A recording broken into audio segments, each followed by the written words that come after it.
Assalamualaikum warahmatullahi wabarakatuh. Waalaikumsalam warahmatullahi wabarakatuh. Alhamdulillah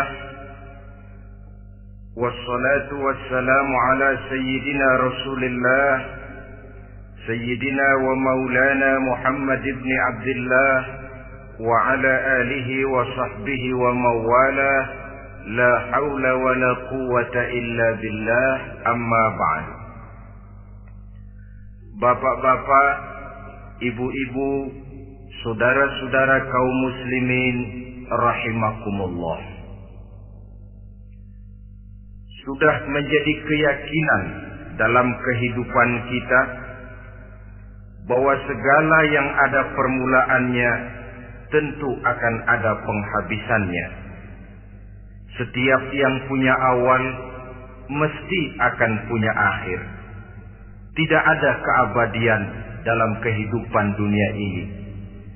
Semuanya datang dan pergi silih berganti, berubah oleh pergeseran masa dan pertukaran waktu. Demikianlah kalau kita mau merenungi kehidupan dari alam di sekitar kita. Sejak dari kehidupan tumbuh-tumbuhan, binatang, sampai kepada kehidupan kita, makhluk bernama manusia. Lihatlah kita manusia misalnya. Dimulai sejak kita terlahir ke alam ini, keluar dari alam rahim ibu, menjadi bayi yang merah tidak berdaya, untuk kemudian berangsur meningkat menjadi anak-anak. Dari kehidupan anak-anak berubah lagi kita menjadi remaja dengan segala keceriaan dan kelincahannya, dan dari masa remaja naik lagi kita memasuki usia dewasa, untuk kemudian berangsur memasuki hari tua. Lalu setelah kita memasuki hari tua, sehari, seminggu, sebulan, setahun, sampailah kita kepada batas waktu yang telah ditentukan oleh Allah, yang dinamakan ajal, dan bertemulah kita dengan yang disebut maut. Ini merupakan kepastian dalam kehidupan. Kalau saja kita mau merenung perubahan-perubahan yang terjadi pada diri kita, seharusnya membuat kita insaf dan sadar. Dikala remaja kita begitu lincah, punya rambut yang hitam ikal berderai, punya lesung di pipi, punya senyum yang indah menawan setiap orang yang melihat, punya kulit yang kencang dan bersih. Manakala kita memasuki hari tua, perubahan frontal pun terjadi. Kulit mulai jadi keriput, rambut yang tadinya hitam ikal berderai mulai memutih, nikmat berkurang, gigi yang tadinya utuh dan sanggup mengunyah apa saja, satu demi satu permisi meninggalkan kita. Sangat boleh jadi, dikala remaja kita senyum semua orang terpikat. Dikala hari tua dengan kulit yang keriput dan gigi yang tidak ada lagi, manakala kita senyum, mungkin orang bakal lari dari sekitar kita. Kemana keindahan yang tadinya begitu menawan? Kemana senyum lesung pipit yang tadinya menarik perhatian orang? Pergi meninggalkan kita, berubah oleh pergeseran masa dan pertukaran waktu. Nah, bila maut datang menjemput kita, selesailah kehidupan sampai di situ? Ternyata belum. Kalau lahir merupakan perpindahan hidup dari alam rahim ke alam dunia, maka mati hakikatnya merupakan perpindahan hidup dari alam dunia ini ke alam kehidupan yang berikutnya yang dinamakan dengan alam barzah. Andai kata hidup cuma sekali, secara moral kita sanggup berkata, alangkah tidak adilnya Tuhan. Kenapa? Dalam kehidupan ini kan aneka ragam terjadi. Ada orang yang zalim, ada orang yang dizalimi. Ada orang yang membunuh, ada orang yang terbunuh. Ada orang yang kaya, ada orang yang miskin. Ada orang yang jujur, ada orang yang menghalalkan segala cara. Sehingga banyak ketidakadilan yang terlepas daripada pengadilan dunia. Lalu orang pun bilang, di dunia ini katanya banyak pengadilan tapi sulit keadilan. Di dunia ini mudah mencari pengadilan tapi sulit untuk mencari ketidakadilan. Andai kata hidup cuma sekali, tidak akan ada hidup sesudah hidup yang sekarang ini. Bagaimanakah nasib mereka yang lepas dari pengadilan dunia ini? Alangkah tidak adilnya Allah, andai kata tidak ada kehidupan sesudah hidup yang sekarang. Tentulah akan terjadi di mana orang menghalalkan segala macam cara untuk mencapai tujuan. Yang penting kan saya kaya, yang penting kan saya punya jabatan dan kedudukan tinggi. Kalau perlu jilat atas, jilat atas. Kalau perlu sikut kiri kanan, sikut kiri kanan. Kalau perlu injak bawah, injak yang bawah. Ini prinsip daripada orang-orang komunis. Dan pantas karena mereka tidak percaya kepada kiamat. Pantas karena mereka tidak percaya akan adanya kehidupan sesudah hidup yang sekarang ini. Maka saya menghimbau kepada seluruhnya, kita sudah kadung menyepakati negara ini berdasarkan Pancasila. Kita sudah kadung konsensus bahwa PKI dengan seluruh ajarannya tidak punya hak hidup di bumi Pancasila yang kita cintai ini. Maka salah satu ajaran PKI tujuan menghalalkan cara kita orang Indonesia yang berbudi pekerti luhur, yang punya nilai budaya tinggi, janganlah sampai mencaci PKI, membubarkan PKI, mengutukkan PKI, tapi dalam kehidupan sehari-hari prakteknya prinsip komunis kita pakai. Apa itu? Tujuan menghalalkan cara. Asal sudah tujuan tercapai, cara apapun saja halal. Itu pandangan hidup orang yang tidak percaya kepada adanya hari akhirat. Sebagai muslim yang yakin akhirat ada, kiamat pasti akan datang. Hidup tidak cuma sekali. Maka kalau kita zalim, kalau kita berbuat aniaya, kalau kita melakukan korupsi, kalau kita merugikan orang lain, boleh jadi kita terlepas daripada pengadilan dunia. Tapi ingatlah, kita tidak akan pernah lepas dari pengadilan Allah. Pengadilan Qadhi Rabbul Jalil, di mana kita akan diadili dengan seadil-adilnya. Dan tidak satu perbuatan yang bersifat salah, yang bagaimanapun kecilnya, yang akan lepas dari pengadilan di akhirat itu nanti. Pantas saja kalau satu hari malaikat Jibril datang menasihati Rasulullah sallallahu alaihi wasallam. Yang artinya juga menasihati kita semua. Apa kata malaikat Jibril kepada baginda Nabi? Ya Muhammad, ish ma syi'ta wa innaka mayyitun.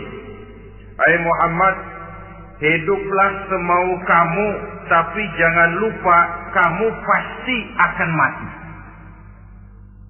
Kalau memang dilarang tidak terlarang, dicegah tidak tercegah, kamu mau melaksanakan hidup menurut maumu sendiri, persilahkan, hiduplah menurut mau dan gayamu.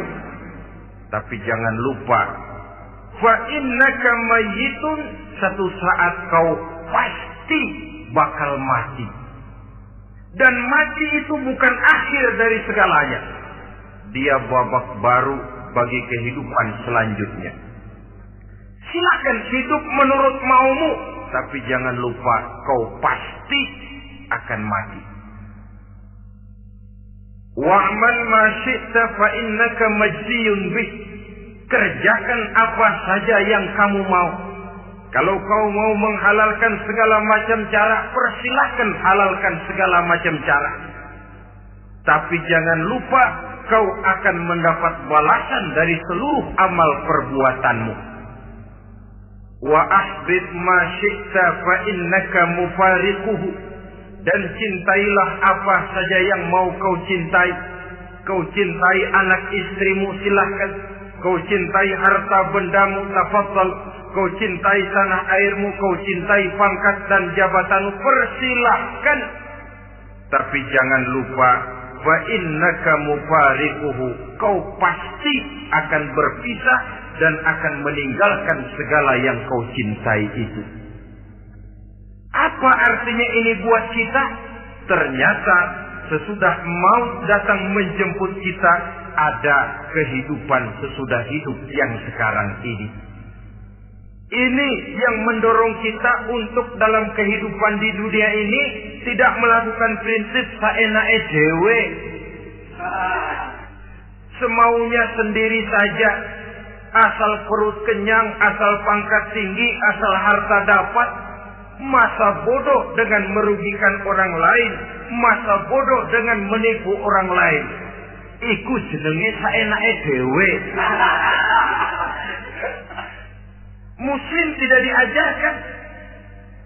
Ingat manusia, setelah kau mati, setelah kiamat datang, kau akan dibangkitkan, kau akan dimintakan pertanggungan jawab tentang kehidupan yang sekarang ini. Saudara hadirin, oleh sebab itu kalau kita bicara soal kiamat, soal akhirat, ini memang masalah yang gaib, yang sepenuhnya tidak bisa dicernakan dengan kemampuan penalaran intelektual. Dasar di dalam membicarakan ini tidak lain adalah iman kita kepada Allah Subhanahu wa ta'ala. Bukan cuma zaman sekarang, dari zamannya Nabi.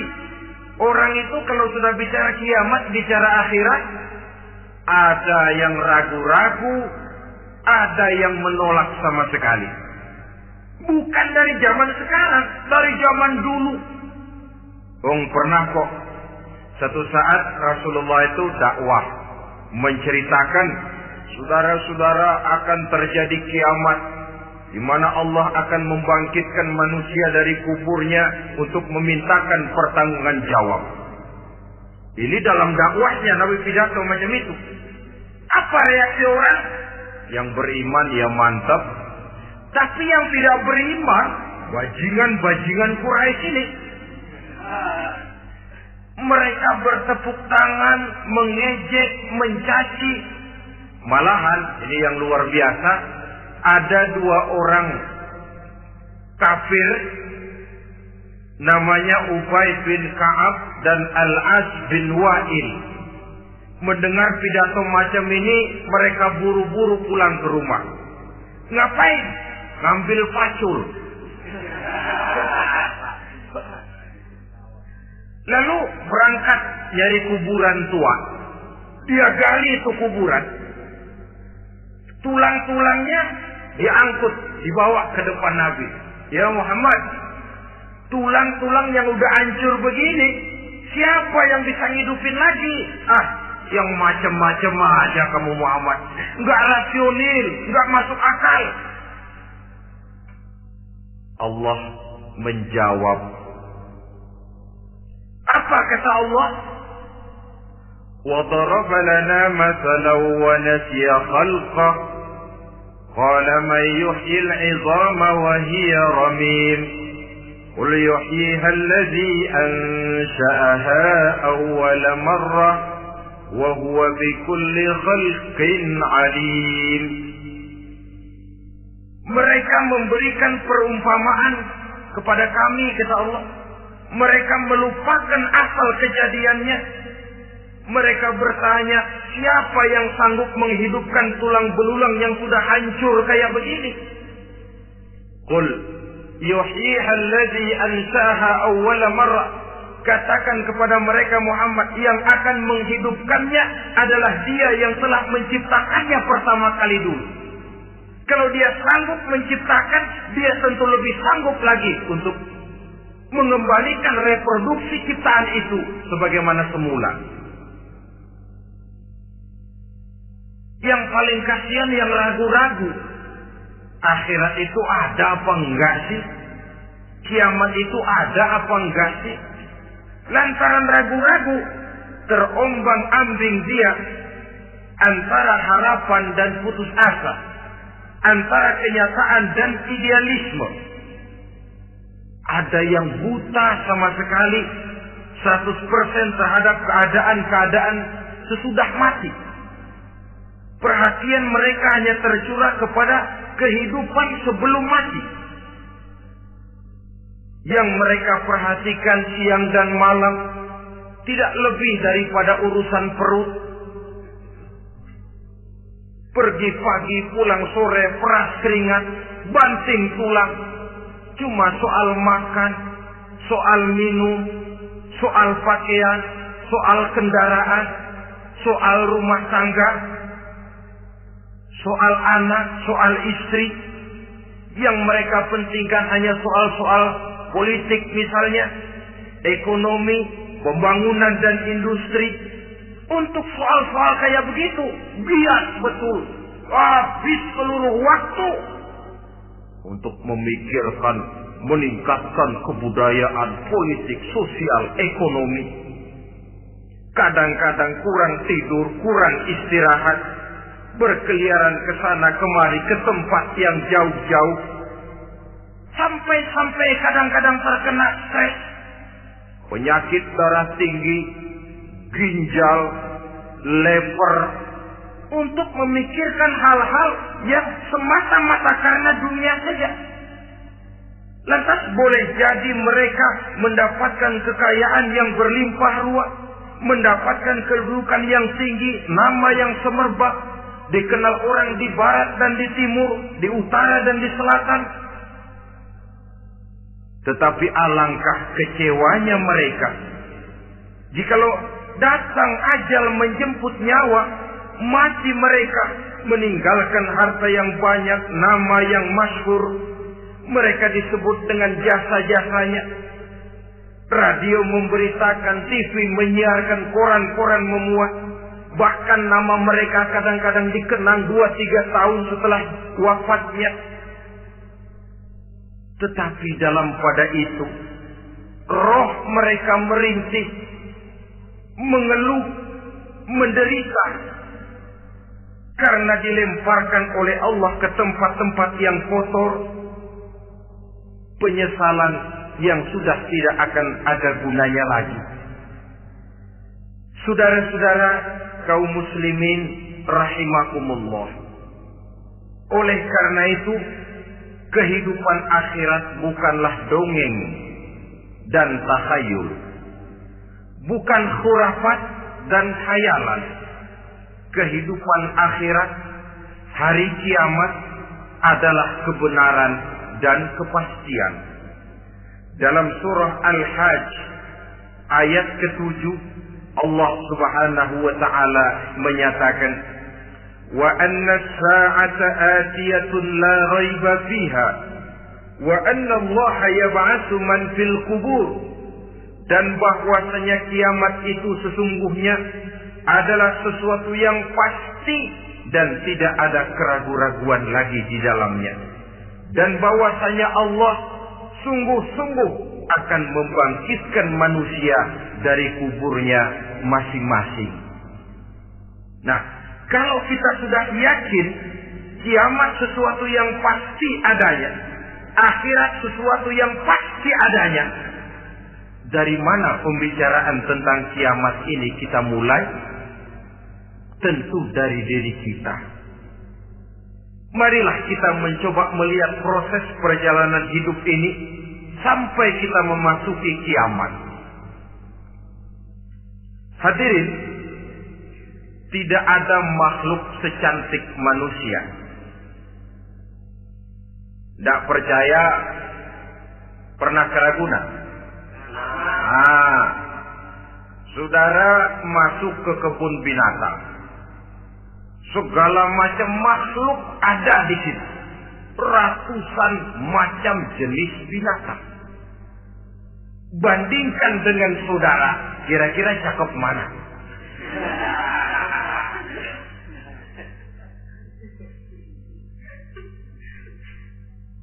Dari seluruh makhluk yang diciptakan Allah itu, manusia fi ahsani taqwim, dalam bentuk yang paling sempurna, sejak susunan biologis sampai kemampuan berpikir. Biologis kita, ya Allah, diciptakan kita begini rupa. Diberikan 2 kaki untuk berjalan, 2 tangan untuk bekerja. Diberikan 2 mata, dua-duanya di depan. Pernah saudara mikir kalau mata kita yang satu di depan, yang satu di belakang? Rasanya nggak laku kacamata.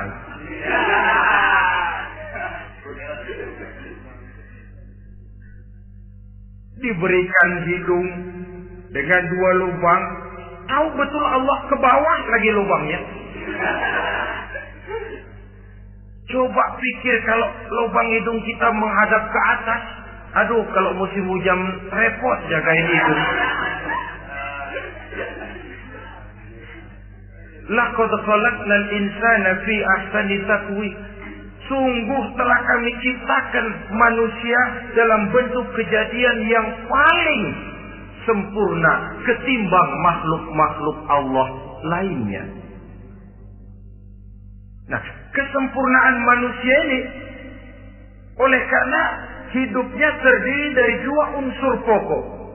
Pertama unsur jasmani dan kedua unsur rohani. Jasad dan roh. Jasad yang terlihat sekarang ini, potongan saudara yang ngejedok di depan saya ini jasad saudara. Ini yang berasal dari saripati makanan yang dimakan oleh bapak ibu kita. Lalu hasil kerjasama yang baik antara ibu dengan bapak, terwujudlah kita. Kalimat langsungnya, jasad ini berasal dari tanah yang tadi berubah dari bayi, remaja, dewasa, meningkat hari tua. Yang berubah itu jasmani kita. Kenapa? Karena jasmani itu materi, benda, daya tahannya terbatas. Dia berubah oleh pergeseran masa dan pertukaran waktu. Apa ada orang makin tua makin cakep? Jasmani oleh karena dia materi, dia berubah oleh pergeseran masa dan pertukaran waktu. Nah, yang menyebabkan jasmani itu bergerak karena ada roh di dalamnya. Ini yang menyebabkan kehidupan. Ini yang menjadi sumber kehidupan, pusat kesadaran dan pengertian dalam kehidupan manusia. Tanpa roh dalam diri kita, maka jasad kita pernah lihat orang mati. Itu kalau orang mati, coba perhatikan. Apanya yang kurang? Kupingnya masih ada, tapi sudah tidak sanggup mendengar. Matanya masih lengkap, tapi tidak mampu melihat. Jangankan melihat, terbuka saja tidak. Mulutnya masih ada, tapi sudah tidak bicara lagi. Telinganya cukup, tapi tidak sanggup mendengar. Kakinya lengkap, tapi tidak mampu lagi berjalan. Apa penyebabnya itu? Ternyata jasmani kita, jasad ini, manakala sudah ditinggalkan oleh roh, dia tidak akan bisa berdaya apa-apa. Tidak mampu berjalan, tidak pula berbuat, tidak pula bekerja apapun saja. Saudara-saudara, dua-duanya punya kebutuhan. Jasmani ada kebutuhannya, rohani pun ada kebutuhannya. Jasmani yang jelas perlu makan, perlu minum, perlu tidur, perlu pakaian, dan sebagainya.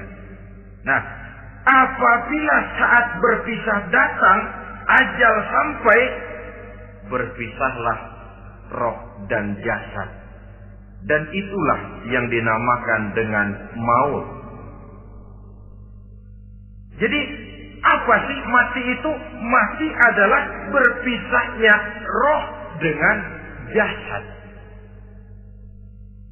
Sebab itu Islam sangat menganjurkan kita untuk banyak-banyak mengingat mati. Bagaimana caranya mengingat mati? Pertama, mati itu kan pasti. Kira-kira yang hadir di sini ada yang nggak mati nggak kira-kira? Semuanya bakal mati kan? Berani? Sekarang mau? Saudara, sebenarnya kalau kita merenung lebih jauh, orang itu tidak perlu takut mati. Walaupun tidak boleh terlalu berani menghadapi mati. Karena bagaimanapun takutnya kita kepada mati, toh dia pasti datang. Bagaimanapun beraninya kita mati, kalau belum ajal dia tidak mati juga.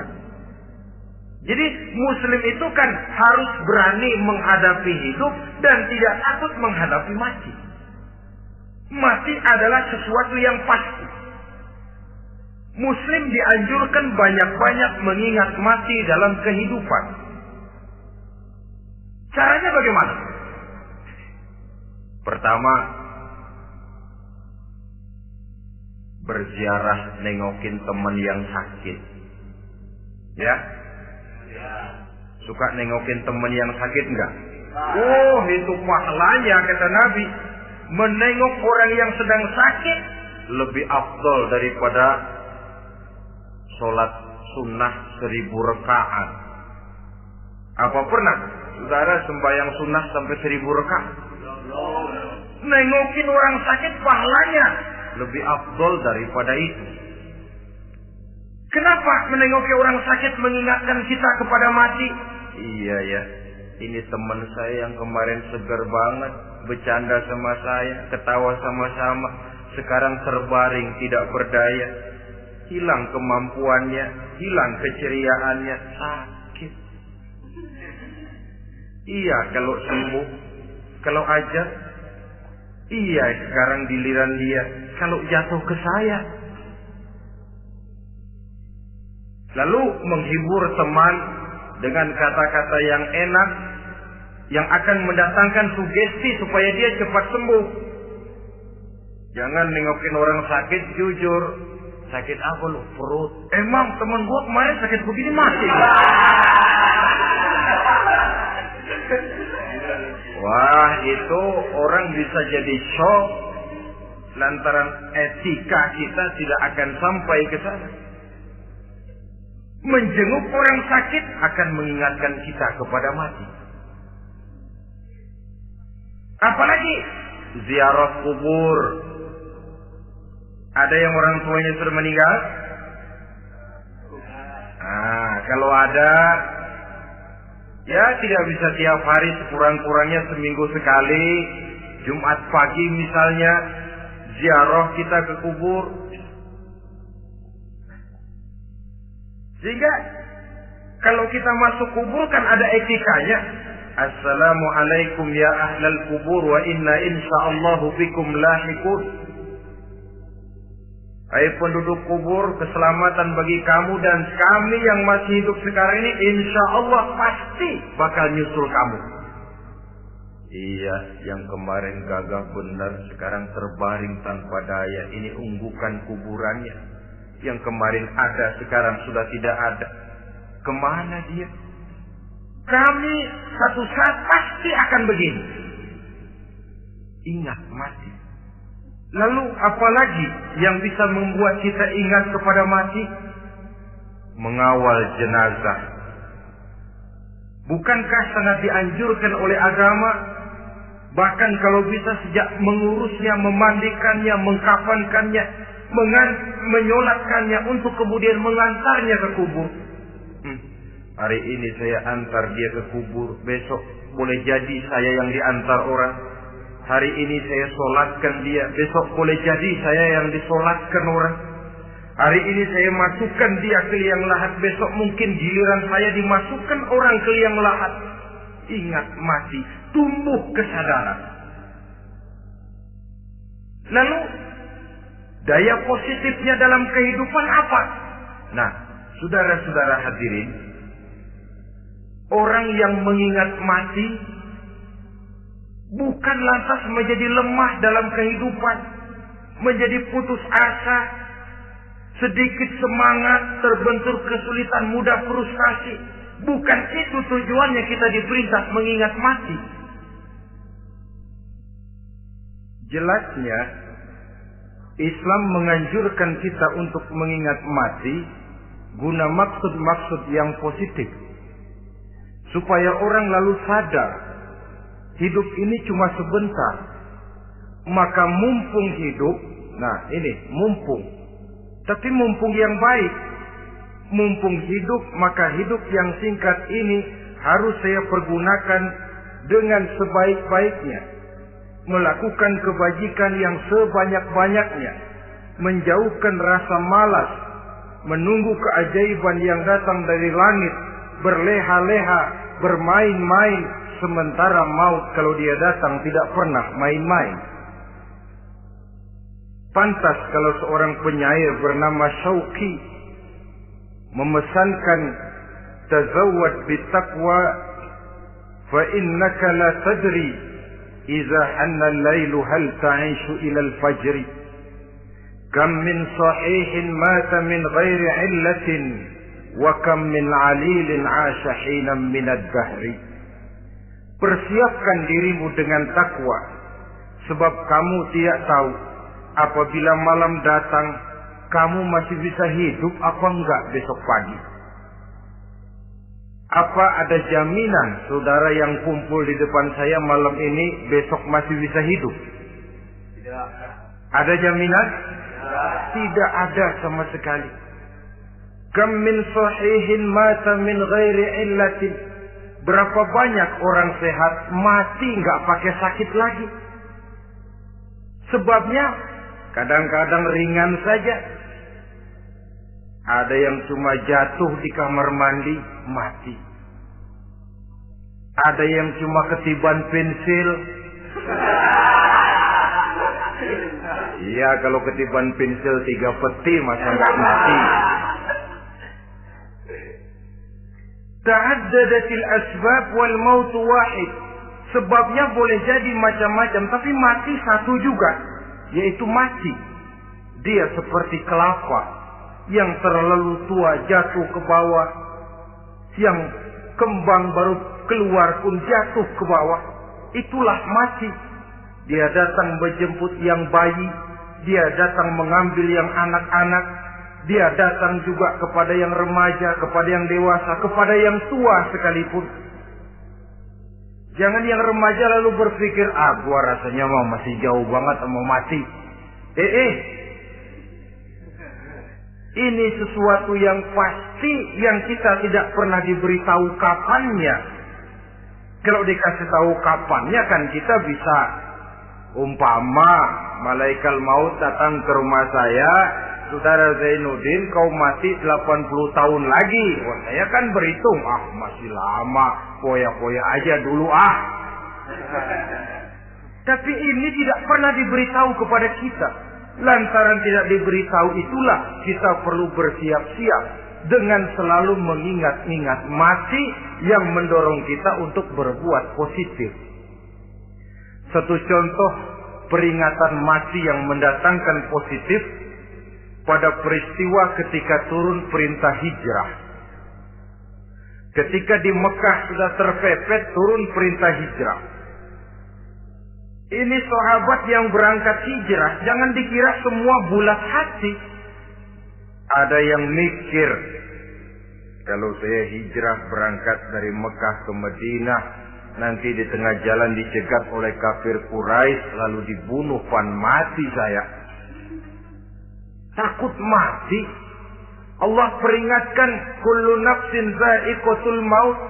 Kamu disuruh hijrah saja takut mati, padahal kamu tahu semua yang hidup bakalan mati. Diam saja di Mekah mati, hijrah ke Madinah pun akan mati. Mendengar ayat ini, Sayyidina Umar bin Khattab seperti dibakar semangatnya. Kalau sebagian sahabat hijrah sembunyi-sembunyi, beliau mau hijrah itu malah bajingan Quraisy dikumpulkan dekat Ka'bah. Pidato, ya ma'syara Quraisy, dedengkot Quraisy, dengerin. Besok pagi yang namanya Umar bin Khattab mau hijrah dari Mekah ke Madinah. Siapa yang kepengen kepalanya berpisah dengan badannya, persilahkan cegat Umar di jalanan. Besok dengan tenang dia berangkat hijrah, gak ada yang berani nyegat. Tuh Quraisy juga barangkali mikir, gue ngapain nyegat penyakit. Begitu ingat mati, timbul semangat juang, timbul semangat berbuat. Ini ingat mati yang positif, bukan yang melemahkan semangat. Dah jangan kerja rajin-rajin dah, lu bakalan mati. Ini ingat mati yang salah patah. Ingat mati seharusnya mendorong manusia untuk berbuat lebih tekun.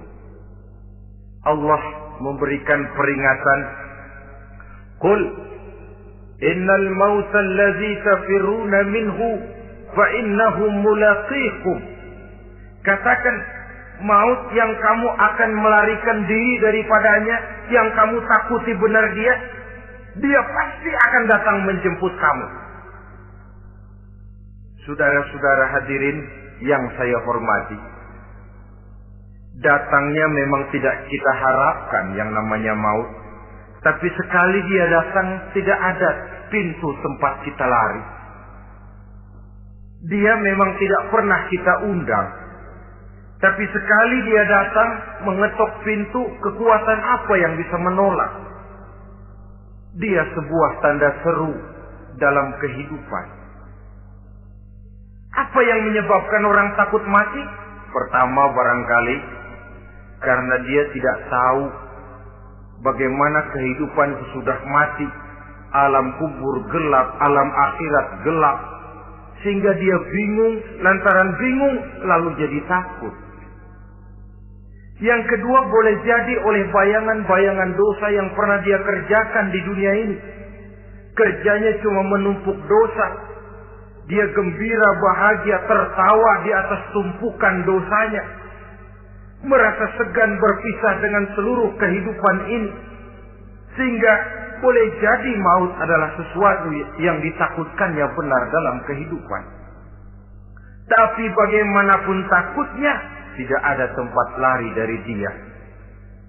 Dalam ayat lain Allah jelaskan, Aynama takunu yudrikumul mautu walau kuntum fi burujim musayyada. Di mana saja kamu berada, dalam benteng yang paling tangguh sekalipun, maut pasti akan datang menjemput kamu. Nah, bagaimana caranya maut datang menjemput kita?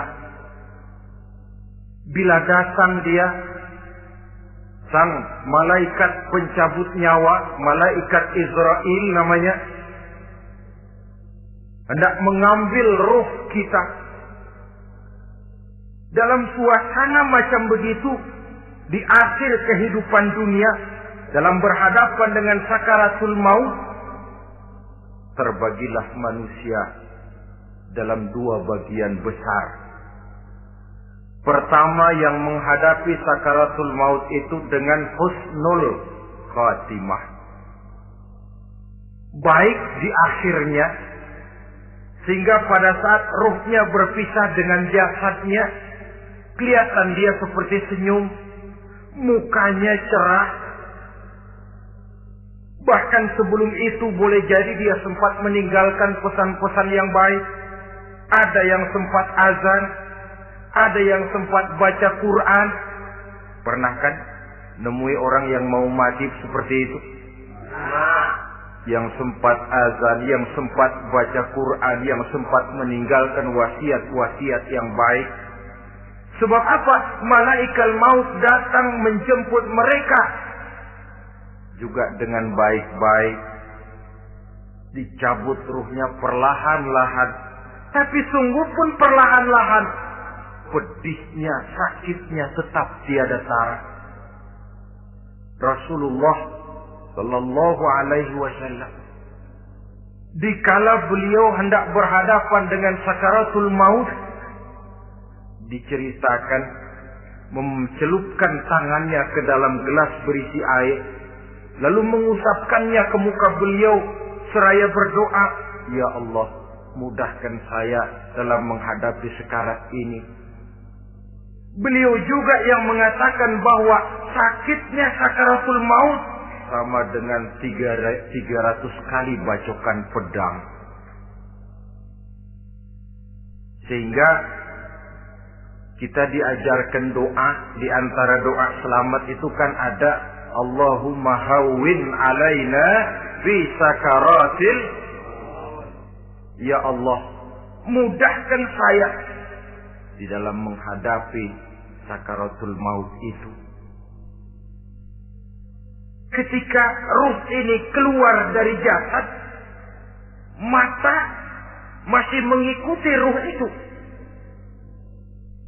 Jika kadang-kadang ada yang matanya terbelalak dan tidak sempat ditutup, terbuka terus, mengikuti ruh itu keluar dari jasadnya.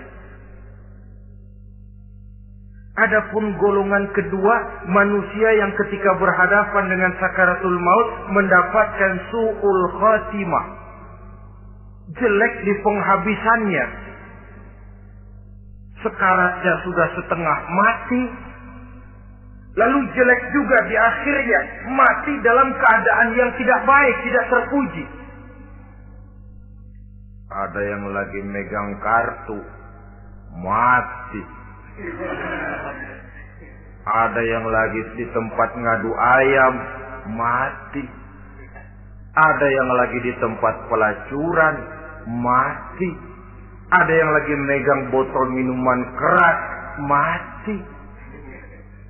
Nih barangkali malaikat maut gemes banget nariknya, lu bajingan, lu tarik terus. Mati su'ul khatimah. Makanya bagus itu. Kadang-kadang di majelis-majelis taklim kan sering dibaca, Ya Allah biha, Ya Allah biha, Ya Allah bihusnil khatimah. Kan ada itu? Ada enggak? Saudara hadirin, mohon agar oleh Allah kita diberikan husnul khatimah, baik di saat ruh akan berpisah dengan jasad. Ini sesuatu yang pasti. Sang malaikat maut datang menjemput nyawa. Setelah ruh berpisah dari badan, maka tinggallah sang badan. Ditangisi oleh semua yang kita tinggalkan. Sehingga kepada putrinya Fatimah, ketika malaikat maut datang hendak menjemput baginda Nabi, beliau berkata kepada anaknya, Fatimah, kamu tahu siapa yang datang?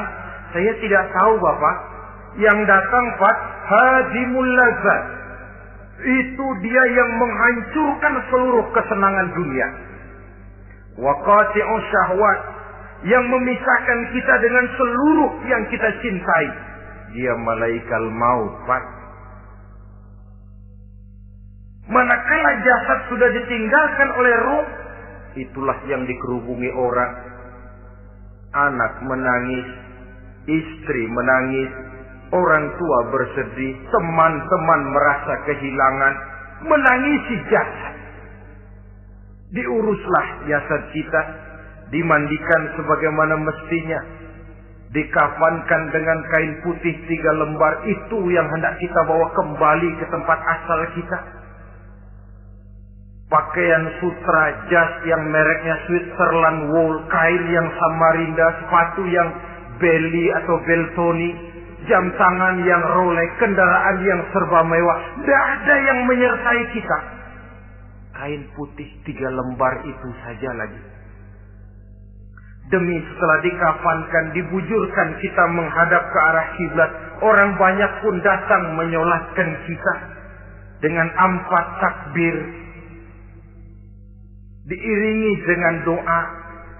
Lalu upacara pelepasan, berangkat kita meninggalkan anak, istri, suami, kampung halaman, tanah air, bahkan alam dunia ini.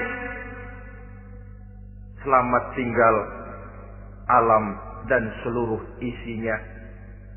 Tinggallah yang tinggal. Saya akan kembali ke tempat asal dari mana saya datang, untuk kembali mempertanggungjawabkan seluruh perbuatan saya dalam kehidupan ini. Manakala upacara pelepasan selesailah sudah, dimasukkan kita ke keranda jenazah, digotong orang, bismillah wa ala millati rasulillah, dibawa ke tempat peristirahatan terakhir katanya. Padahal dulu kalau mau kita istirahat, ke villa lah kita, ke Bali lah kita, ke Hong Kong lah kita, ke tempat-tempat tamasya yang indah. Oh, rupanya akan sampai juga perjalanan menuju tempat peristirahatan terakhir, yang luasnya tidak akan lebih dari 2 kali 1 meter. Diusung orang kita, diantarkan orang banyak. Manakala sampai ke atas liang lahat, pengusung jenazah dibuka, diturunkan kita ke liang lahat, dibaringkan. Gumpalan tanah akan jadi bantal kita. Muka dibuka, dihadapkan ke arah kiblat. Setelah itu ditutup liang lahat kita dengan kayu. Masih belum kurang, diuruk dengan tanah. Yang menguruk orang-orang yang tadinya mencintai kita, menyayangi kita. Tapi ketika jasad sudah ditinggalkan ruh, habis rupanya cintanya. Coba jasad kalau sudah ditinggalkan ruh, 3 hari aja di rumah serem. Ya mayit, siapa yang betah nemenin mayit?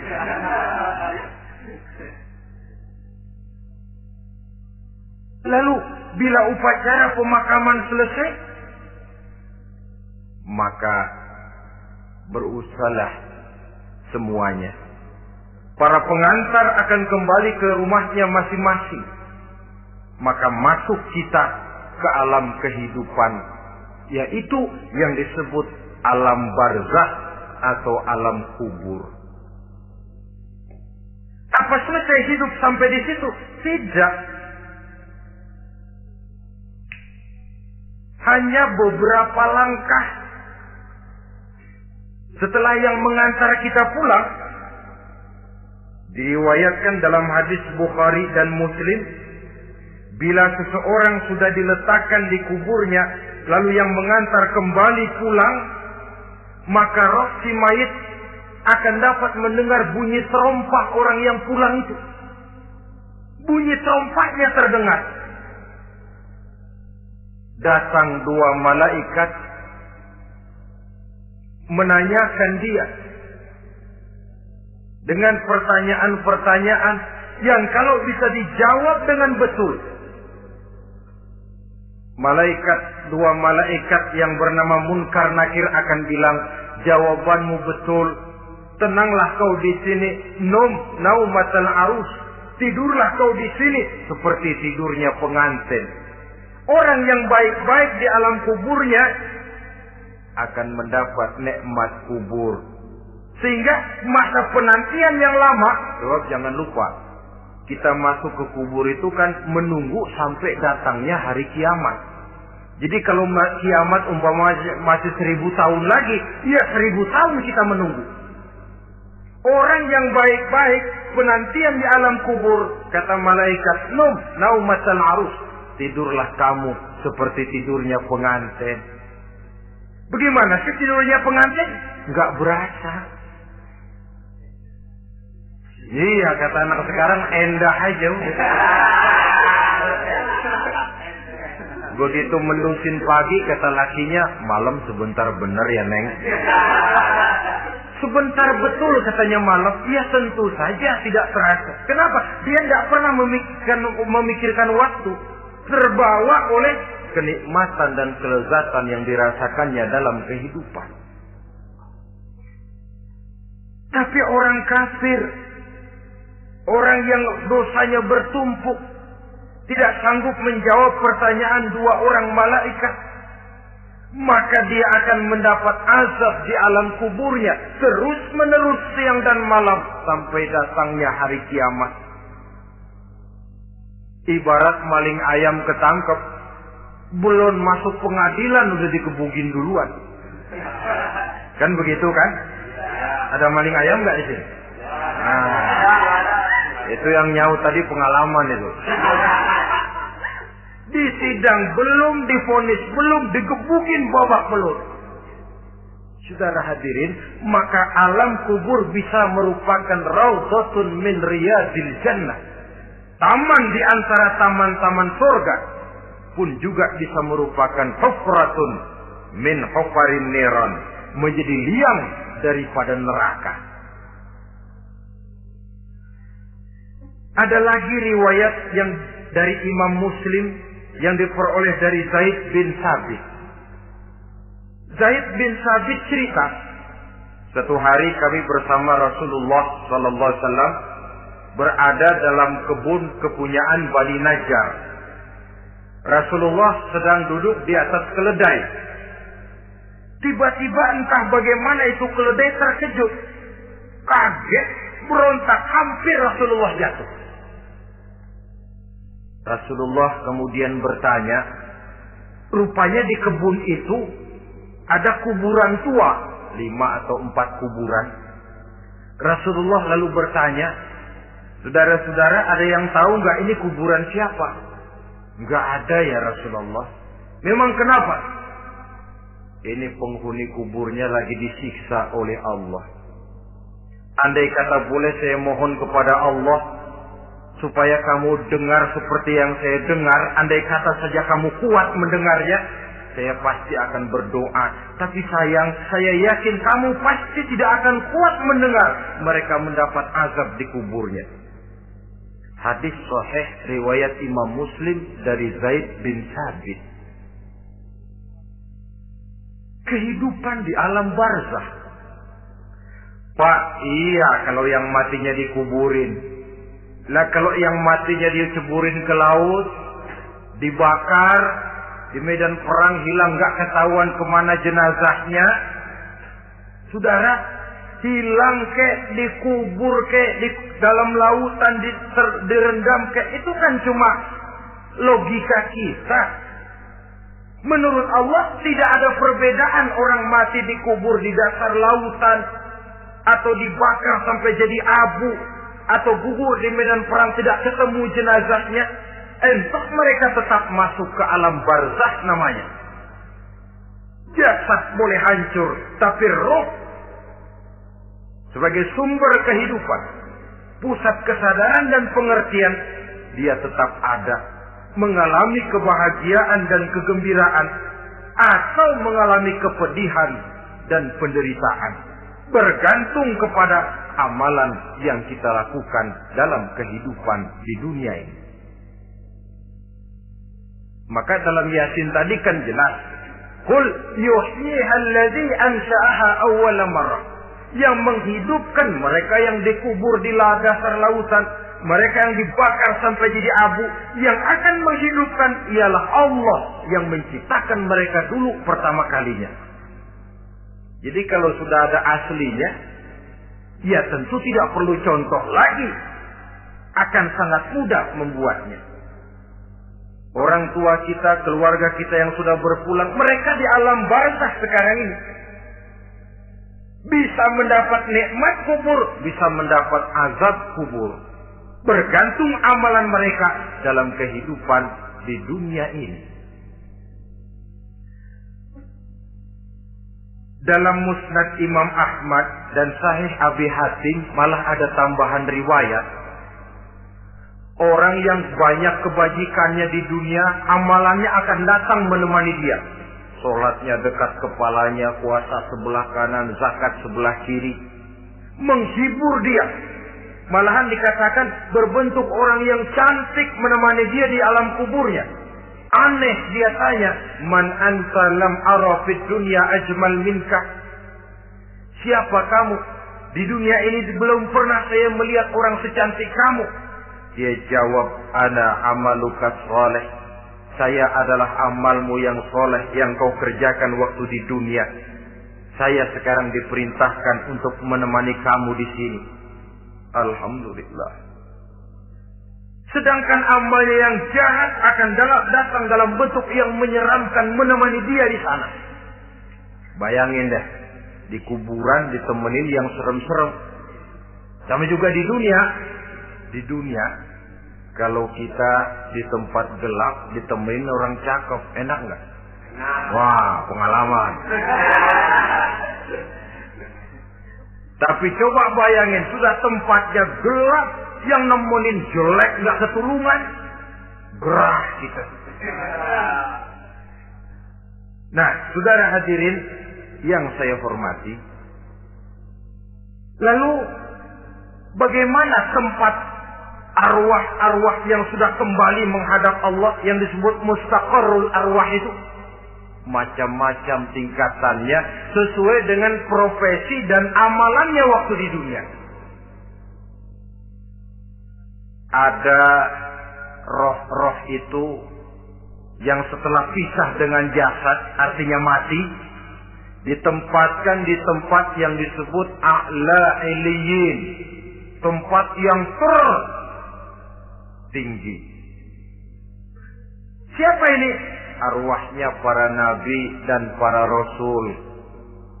Ini fi a'la iliyin, di tempat yang tertinggi. Arwahnya para nabi, arwahnya para rasul. Dan karena kita bukan nabi, bukan rasul, ya jangan mimpi dapat tempat fi a'la iliyin. Kecuali kalau Allah menghendaki, itu hak prerogatif Allah. Tapi kan tidak adil kalau Allah melakukan itu. Ini kelompok roh-roh yang masuk golongan VIP. Wah, the first class. Para nabi, para rasul. Lalu ada pula roh-roh itu yang setelah pisah dengan jasadnya diumpamakan seperti burung-burung hijau yang berterbangan di perkebun-kebunan surga. Roh siapa mereka ini? Rohnya para syuhada, orang-orang yang mati syahid gugur membela agama. Nah, ini bedanya orang mati syahid dengan pahlawan, ya. Apa bedanya syuhada dengan pahlawan? Kalau syuhada, orang yang gugur membela agama, niatnya karena Allah, mati syahid. Kalau pahlawan, orang yang gugur membela negara, orang yang dianggap berjasa kepada pemerintah. Klimaksnya, kalau orang mati syahid, jelas surga. Tapi pahlawan, belum tentu surga. Kenapa? Bergantung kepada negara macam apa yang dibelanya dan pemerintah model mana yang dibelanya.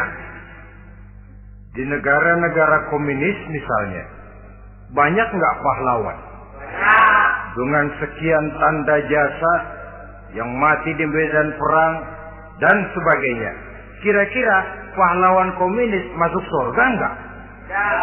Ya, kalau pahlawan komunis masuk surga, kita nggak kebagian kapling di surga barangkali. Inilah bedanya pahlawan dengan orang mati syahid. Kemudian ada pula Roh itu yang tertahan di pintu surga. Tertahan di pintu surga. Ini seperti tadi, orang yang mati syahid, tapi masih ada kaitan di dunia. Rasulullah pernah ditanya orang, ya Rasul, kalau saya maju ke medan perang bela agama, mati syahid, apa saya masuk surga? Iya, masuk surga. Kecuali kata Nabi, kalau masih punya utang. Nah, tertahan di pintu surga. Ada pula roh itu yang tertahan di alam kuburnya. Ini umumnya seperti tadi itu. Ada mempunyai dosa, mempunyai kesalahan, sehingga merasakan azab kubur. Ada juga roh itu yang tertahan di permukaan bumi. Mereka yang dalam hidup selalu menumpuk dosa-dosa yang besar, meninggal sebelum keburu untuk bertaubat. Saudara hadirin yang saya hormati, inilah yang kita khawatirkan. Sebab jikalau pada saat roh sudah datang, jikalau saatnya roh datang berpisah dengan jasad, menemukan sakaratul maut, saat itu taubat sudah tidak akan ada gunanya lagi. Masuk ke alam kubur, mendapat azab kubur, sampai datangnya hari kiamat. Berapa lama di alam kubur ini? Menunggulah kita sampai datang saatnya kiamat. Nah, saudara-saudara, apa tanda-tanda hari kiamat? Kapan dia akan datang? Bagaimana hal ihwal manusia pada saat terjadi kiamat? Bagaimana alam ini? Bagaimana perhitungan di padang mahsyar? Insya Allah akan saya ungkapkan pada bagian kedua dari ceramah ini. Insya Allah kita akan lanjutkan pembicaraan ini sampai kepada terminal paling akhir, surga dan neraka. Inilah saja pertemuan kita pada kesempatan kali ini. Terima kasih banyak atas segala perhatian. Mohon maaf atas segala kekurangan. Wabillahi taufiq wal hidayah. Wassalamualaikum warahmatullahi wabarakatuh. Waalaikumsalam warahmatullahi wabarakatuh.